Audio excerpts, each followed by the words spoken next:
ओम शांति। आज 30 जून 2025 बाप दादा के मधुर महावाक्य। बाबा कहते, मीठे बच्चे, बाप आए हैं तुम्हें ज्ञान से शुद्ध खुशबूदार फूल बनाने। तुम्हें कांटा नहीं बनना है, कांटों को इस सभा में नहीं लाना है। प्रश्न है, जो बच्चे याद की यात्रा में मेहनत करते उनकी निशानी क्या होगी? उत्तर है, याद की मेहनत करने वाले बच्चे बहुत खुशी में रहेंगे। बुद्धि में रहेगा कि अभी हम वापस लौट रहे हैं, फिर हमें खुशबूदार फूलों के बगीचे में जाना है। तुम याद की यात्रा से खुशबूदार बनते हो और दूसरों को भी बनाते हो। ओम शांति। बागवान भी बैठा है, माली भी है, फूल भी है। ये नई बात है ना? कोई नया अगर सुने तो कहेंगे ये क्या कहते हैं, बागवान फूल आदि ये क्या है? ऐसी बातें तो कभी शास्त्रों में भी नहीं सुनी। तुम बच्चे जानते हो, याद भी करते हैं बागवान खिवैया को। अब वह यहाँ आए हैं, यहाँ से उस पार ले जाने। बाप कहते हैं याद की यात्रा पर रहना है।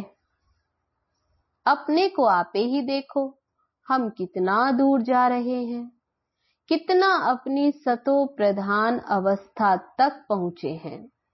तब खुद को देखो।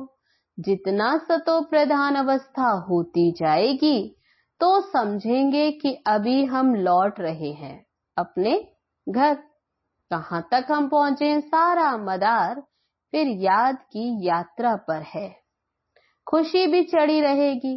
जो जितनी मेहनत करते हैं उतना उनमें खुशी आएगी। बाबा कहते, जो जितनी मेहनत करेंगे उतनी उनको खुशी भी आएगी। जैसे इम्तिहान के दिन होते तो स्टूडेंट समझ जाते हैं ना कि हम कहां तक पास होंगे। यहां भी ऐसे है, हर एक बच्चा अपने को जानता है कि कहां तक हम खुशबूदार फूल बने हैं। कितना खुशबूदार, फिर औरों को बनाते। ये गाया भी जाता है कांटों का जंगल। बाबा कहते, वह है फूलों का बगीचा सत्युग, और ये है कांटों का जंगल। मुसलमान लोग भी कहते गार्डन ऑफ अल्लाह।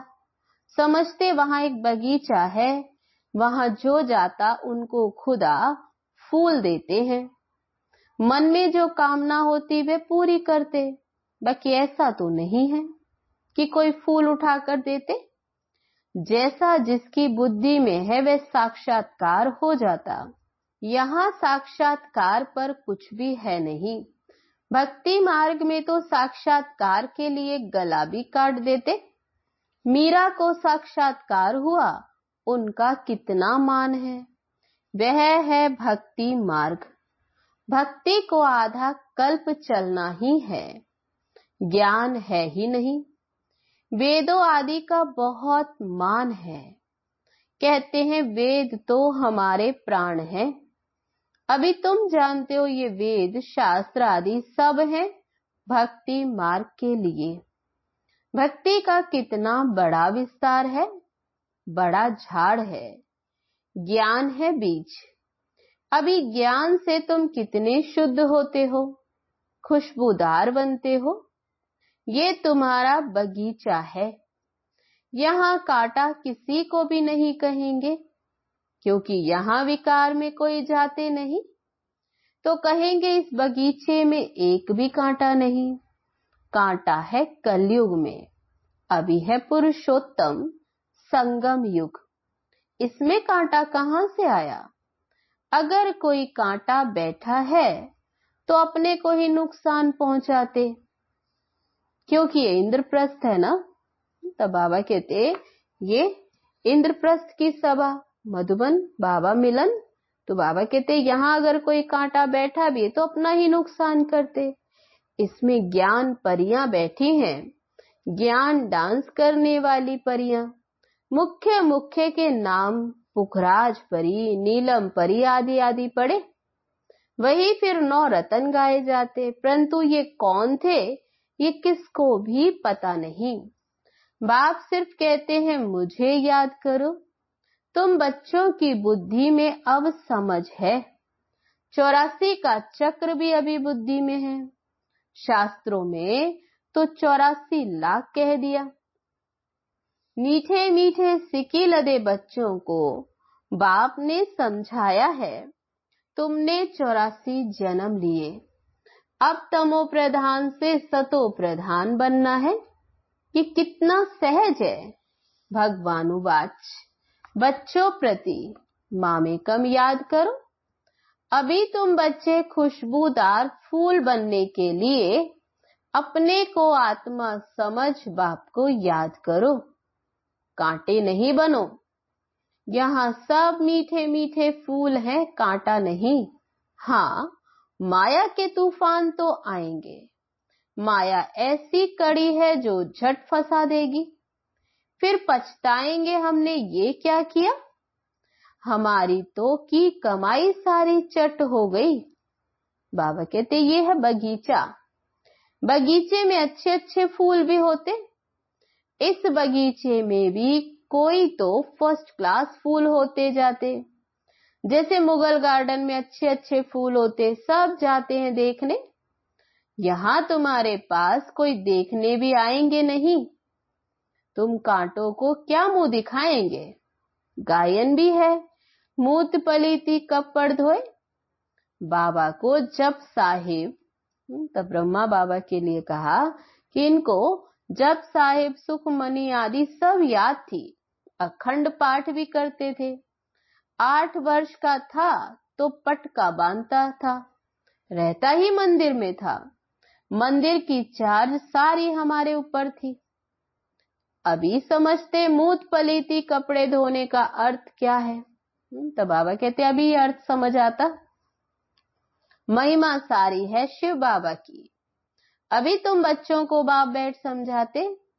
बच्चों को कहते भी हैं अच्छे अच्छे फूल लाओ। जो अच्छे अच्छे फूल लाएंगे वे अच्छा फूल माना जाएगा। सभी कहते हैं हम श्री लक्ष्मी नारायण बनेंगे, तो गोया गुलाब के फूल हो गए।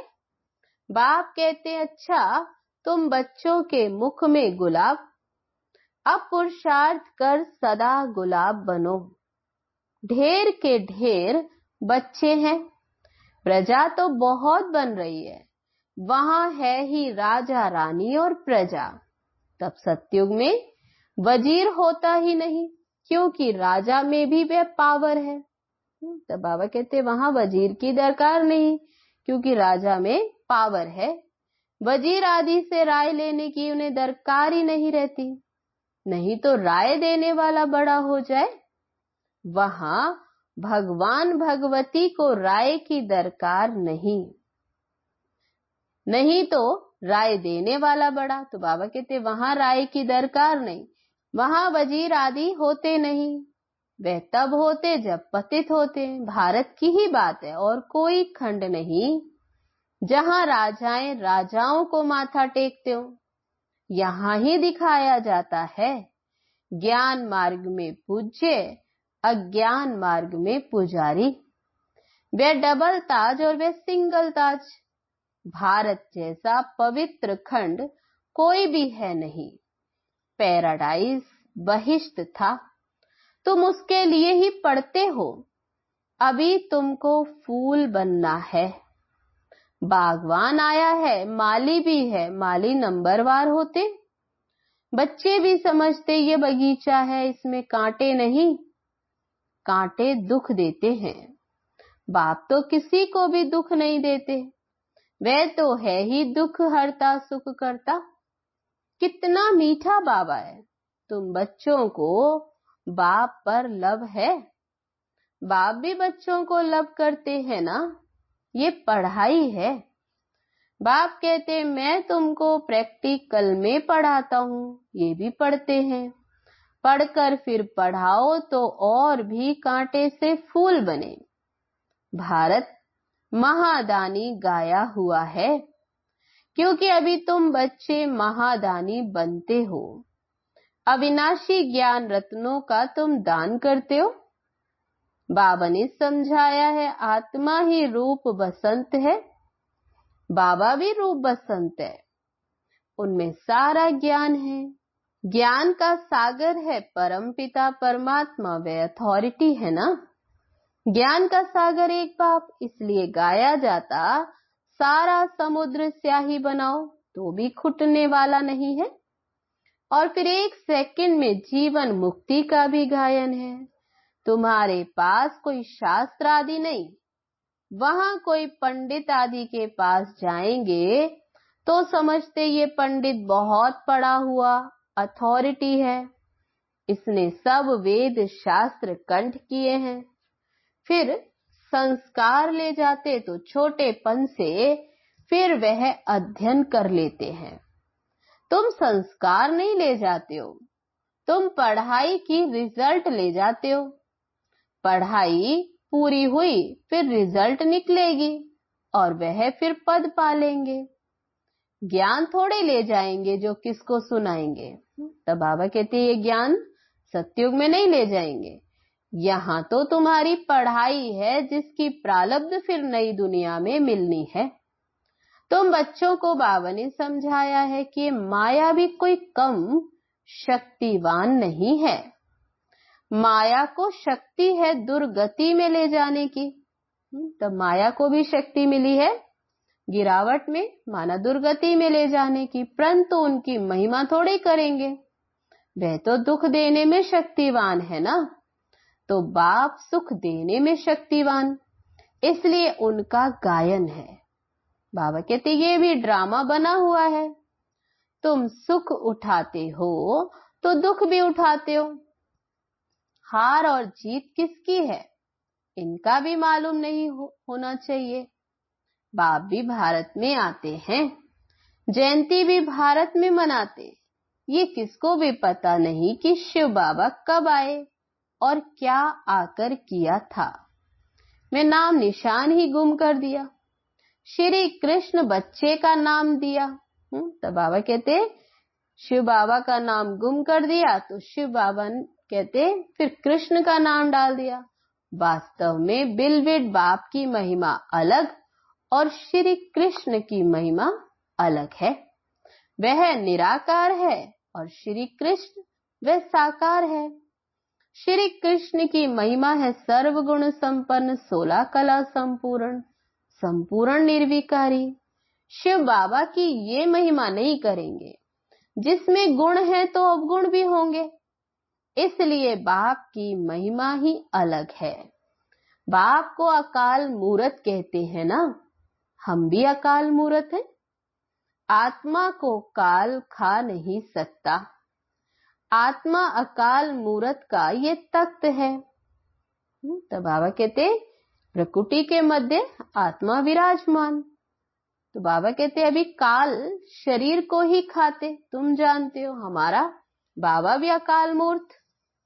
यहाँ अकाल मूरत को बुलाते हैं, सतयुग में तो नहीं बुलाएंगे, क्योंकि वहां तो सुख ही सुख है, इसलिए गाते भी हैं दुख में सिमरन सब करे, सुख में करे ना कोई। अभी रावण राज्य में कितना दुख है, बाप तो स्वर्ग का मालिक बनाते, फिर वहां आधा कल्प कोई भी पुकारते ही नहीं। जैसे लौकिक बाप बच्चों को श्रृंगार कर वर्षा दे और खुद वानप्रस्थ अवस्था लेते, सब कुछ बच्चों को देकर कहेंगे अभी हम सत्संग में जाते हैं, कुछ खाने के लिए भेजते रहना। ये बाबा तो ऐसे नहीं कहेंगे ना, ये तो कहते हैं मीठे मीठे बच्चों, हम तुमको विश्व की बादशाही देकर वानप्रस्थ में चले जाएंगे, हम थोड़े ही कहेंगे खाने के लिए भेजना। तब शिव बाबा तो वानप्रस्थ में परम धाम में चले जाते। लौकिक बच्चों का तो फर्ज है फिर बाप की संभाल करना, नहीं तो खाएंगे कैसे। ये बाप तो कहते मैं तो निष्काम सेवाधारी हूँ, मनुष्य कोई भी निष्काम हो न सके, भूखे मर जाए। तो बाबा कहते क्योंकि मनुष्य तो देहधारी हैं, इसलिए बाबा कहते उन्हें निष्काम नहीं कह सकते, उन्हें तो फिर चाहिए। तो बाबा कहते वह तो नहीं तो भूखे मर जाएं, हम थोड़े भूखे मरेंगे, हम तो अभोक्ता हैं। तो बाबा कहते मुझे तो किसी वस्तु की आवश्यकता नहीं, तुम बच्चों को विश्व की बादशाही देकर हम जाकर विश्राम करते, फिर हमारा पाठ बंद हो जाता, आधा कल्प फिर कोई पाठ नहीं, फिर भक्ति मार्ग में शुरू होता।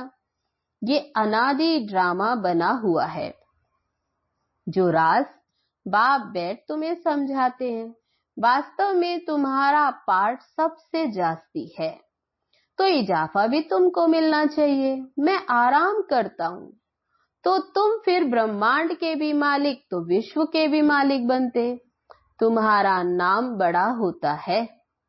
ये ड्रामा का राज भी अभी तुम जानते हो, तुम हो ज्ञान के फूल, दुनिया में एक भी नहीं, रात दिन का फर्क है, वह रात में है और तुम दिन में जाते हो, सत्युग में जाते। आजकल देखो वन उत्सव करते रहते हैं, अब भगवान मनुष्यों का वनोत्सव कर रहे हैं। बाप देखो कैसी कमाल करते, जो मनुष्यों को देवता रंग को राव बना देते। अभी बेहद के बाप से तुम सौदा लेने आए हो, कहते हो बाबा हमको रंग से राव बनाओ, ये तो बहुत अच्छा ग्राहक है। उनको तुम कहते भी हो दुख हरता सुख करता, इन जैसा दान तो कोई होता ही नहीं, वह है सुख देने वाला। बाप कहते भक्ति मार्ग में भी मैं तुमको देता हूँ, ये ड्रामा में नूंद है साक्षात्कार आदि की। अब बाप बैठ समझाते मैं क्या क्या करता हूँ, आगे चलकर समझाते रहेंगे। आखिरी अंत में तुम नंबरवार कर्मातीत अवस्था को पाएंगे। बाबा कहते ये सब ड्रामा में नूंद है, फिर भी पुरुषार्थ कराया जाता है। बाप को याद करो, बरोबर ये महाभारत लड़ाई भी है, ये सब खत्म हो जाएगा, बाकी भारतवासी ही रहेंगे। फिर तुम विश्व पर राज्य करते हो। अभी बाप तुमको पढ़ाने आए हैं, वही ज्ञान का सागर है, ये भी खेल है, इसमें मूंझने की तो कोई बात ही नहीं।